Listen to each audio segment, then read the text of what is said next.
if you're a coach who's a little bit nervous for the start of the season and you're kind of apprehensive about hitting infield, outfield, then this video is intended for you. So we're going to try and give you some very clear, specific, fundamental points that will help you to be a better fungoer. So when we're talking about fungoing, it doesn't matter whether you start with your right hand on the bat and toss with your left hand, or if you go reverse. I would definitely recommend though, just keep the ball in your left hand. If you're new to fungoing, keep the ball in your left hand, toss it up with the left, and then if you're a right hand batter, obviously, just start with your right hand right here.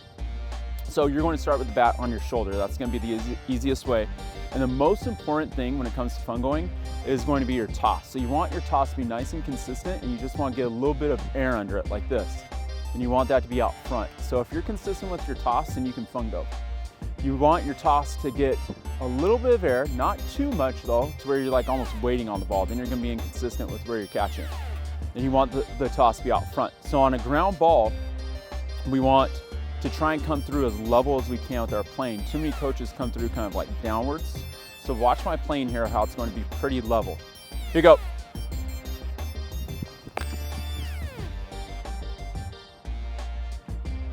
So again, I'm going to toss out front. And now I'm just going to let the bat kind of do the work. And that's why I use the Fungos, that they're light, and then you can just kind of let the bat come down through the ball. If you have trouble with like cutting the ball a little bit too much to where some line drives, then just focus on hitting the top part of the ball a little bit more. Lastly, when it comes to the ground ball, as far as your aim, just look, before you hit the ball, just look at where you want to hit it, let that kind of get in your mind's eye, and then from there just let it rip. And that takes a little bit of practice, but if you can find something like in the background to kind of look at to help you aim, I found that always helps me. So right here, I'm just gonna look at third base, and then I just let it rip right there. So again, wherever you're aiming, just try and look there before you swing. Find something if you can in the background to kind of use as your guide, and that should help you out quite a bit. Next, we're going to talk about how to hit a blooper. This can be a little bit tricky for newer coaches. So what we're going to do is just choke up on the bat a little bit, and it's kind of like golf. Like you kind of choke down on the club, and then it's going to help you take a little bit off here. So I'm going to choke up. Here you go.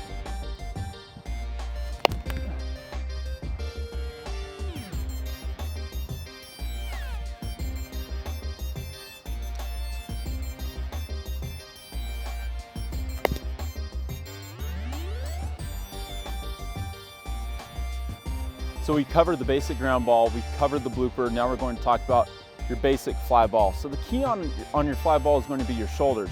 And we just got to get a little bit of shoulder tilt here so that we're able to swing up and catch the ball flush.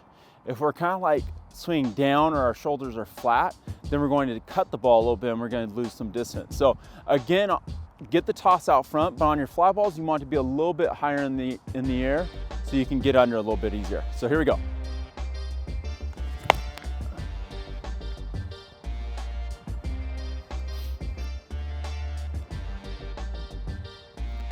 Tossing out front. I got that one. I hit when the ball's a little bit low there, but that's okay.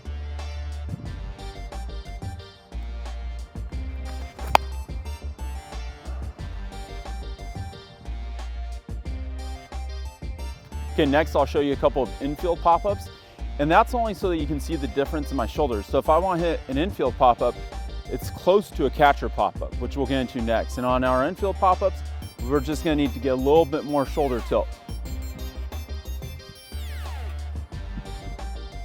So here we go, infield pop-up.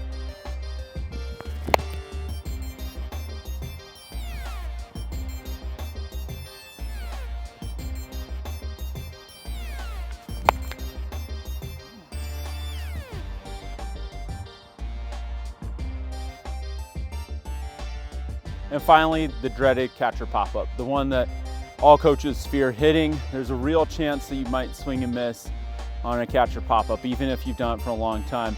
Even before games, it would make me a little bit tight. So don't feel bad if you're in that ballpark. So on the catcher pop-up, what we gotta do is throw the ball deeper. That's the hot tip here. If you throw the ball out front, you're going to tend to kind of get in the middle of the ball like this, and then top spin it. And that's what you don't want, to hit the top spinner into center field.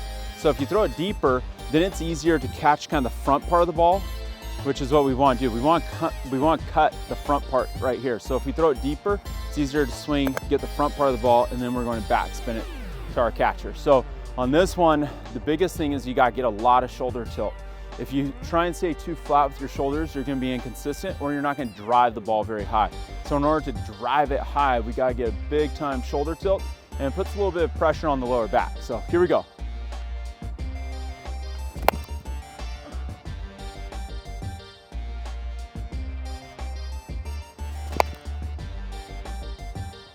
And that's a dimer right there.